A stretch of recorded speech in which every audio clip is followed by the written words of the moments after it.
guys, and welcome back to this channel. In this video I'll be showing you guys how you can generate a script for your advertisement using CapCut browser. So just go to CapCut.com and go to the home page, which is the startup page.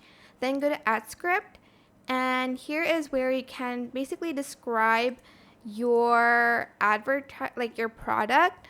Like, what is your product? For instance, I'm just going to type in cupcakes, for instance. Cupcakes. Describe the selling point of your products. Tasty, tasty, sweet, unique flavors. Cheap, I guess. And beautiful. I don't know. And then just press generate, and it's going to generate the ad script for your product.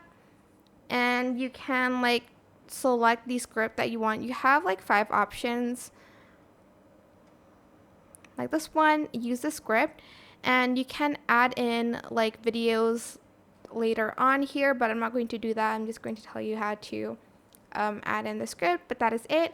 I hope this tutorial was helpful for you guys. Don't forget to like, comment, share, and also subscribe to this channel if you haven't done that already. If you have any questions, just leave it in the comment section down below, and I'll try my best to answer them all for you guys. And if you found this video helpful, please click the thanks button above the description box down below. Thank you so much for watching. Bye.